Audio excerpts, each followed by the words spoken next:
ಪಕ್ಷಗಳು ಇಲ್ಲದಂಗೆ ಹೋಗ್ಬಿಟ್ಟಿತ್ತು. ಅದ್ರ ಎಲ್ಲರೂ ಸರ್ಕಾರದ, ಕಾಂಗ್ರೆಸ್ನ ಸರ್ಕಾರದ ಜೊತೆಗೆ ಆಮ್ ಆದ್ಮಿ ಸರ್ಕಾರದ, ತೃಣಮೂಲ ಕಾಂಗ್ರೆಸ್ ಸರ್ಕಾರದ, ಎಲ್ಲ ದೇಶದ BJP ಬಿಟ್ಟು ಉಳಿದಿಲ್ಲ, NDA ಗುಂಪನ್ನು ಬಿಟ್ಟು ಉಳಿದಿಲ್ಲ, ಸಪೋರ್ಟ್ ಇದ್ದಂಥದ್ದು ಅದು ಸತ್ಯನದ.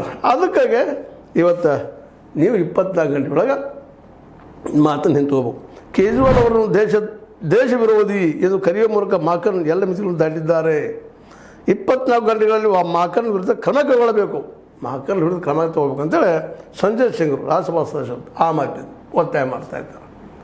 ತಪ್ಪಪ್ಪ ಇದು ಅಂದರೆ ಪ್ರೆಸ್ ಕರೆದು ಹೇಳ್ತಾ ಇದ್ದಾರೆ. ಅವ್ರು ಹಿಂದೆ ಏನಪ್ಪ ಹಿಂದೆ ತಗೋಬೇಕು ಅವ್ರ ಮಾತು, ಅಥವಾ ಅವ್ರನ್ನ ಪಕ್ಷದಿಂದಲೇ ವಜಾ ಮಾಡಬೇಕು, ಅಂದ್ರೆ ನಮ್ಮ ದೋಸ್ತಿ ಉಳಿದೈತಿ ಅನ್ನುವಂಥದ್ದು.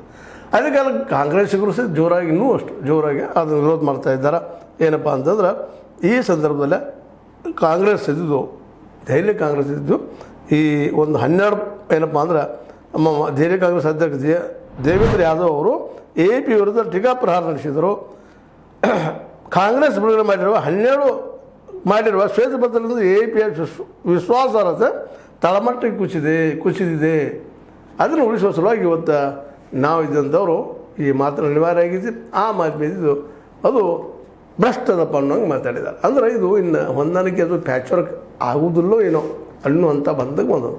ಇನ್ನು ಹೆಂಗೆ ಬಗೆಹರಿಬೋದು ಇದು ಅನ್ನೋದು ಭವಿಷ್ಯಕ್ಕೆ ಬಿಟ್ಟಂಥದ್ದು. ಆದರೂ ಇವತ್ತು ಇಂಡಿಯಾದ ಒಂದು ಸಂಘಟನೆಯಲ್ಲಿ ಈ ಬೆರಗು ಮಾಡಿದ್ದು ಒಂದು ರೀತಿಯಿಂದ ಮುಂದಿನ ದಿನಗಳಲ್ಲಿ BJP ಇನ್ನಷ್ಟು ಬಲಿಷ್ಠ ಆಗೋದಕ್ಕೆ ಹಾದಿ ಆಗ್ಬೋದೇನೋ ಅಂತ.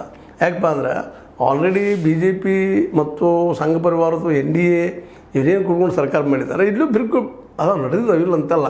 ಆದರೆ ಇಂಡಿಯಾ ಗಠಬಂಧನ ಒಂದು ಏನೋ ಒನ್ ಪಾಯಿಂಟ್ ಅಜೆಂಡ ಏನಪ್ಪ ಅಂದ್ರೆ BJPಯನ್ನು ವಿರೋಧಿಸೋದು, ಅಧಿಕಾರ ತೆಗೆದುಹಾಕೋದು, ಮೋದಿ ಅವ್ರ ವಿರುದ್ಧ ಇರೋ ಒಂದಾದಂಥದ್ದು.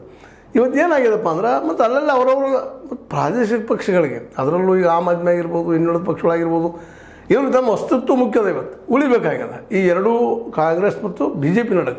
ಅದಕ್ಕಾಗಿ ಅವರೆಲ್ಲರೂ ತಮ್ಮ ಹಿತಾಸಕ್ತಿ ಕೈಗೊಳ್ಳೋ ಸಲುವಾಗಿ ಆದಷ್ಟು ಡಿಫ್ರೆಂಟಾಗಿ ವಿಚಾರ ಮಾಡಲಿಕ್ಕಿದ್ದಾರೆ. ಇವತ್ತು SP ಆಗಿರ್ಬೋದು ಉತ್ತರ ಪ್ರದೇಶದ್ದು, ಅಂದರೆ ಸಮಾಜವಾದಿ ಪಕ್ಷ, ಮತ್ತು ಮಾಯಾವತಿಯವರು ಆಗಿರ್ಬೋದು, ಇವತ್ತು ಕಾಂಗ್ರೆಸ್ ಜೊತೆಗೆ ಆದಷ್ಟು ಒಂದು ದೂರನ್ನು ಮೇಂಟೈನ್ ಮಾಡ್ಕೊಂಡು ಹೊಂಟಿದ್ದಾರೆ. ಅಂದ್ರೆ ಮತ್ತಿಲ್ಲಿ ಕಾಂಗ್ರೆಸ್ ನಮ್ಮ ಓಟ ಕಸ್ಕೊಳ್ತದೆ ಅಂತ ಭಯನೂ ಅವ್ರಿಗೆ ಅದ.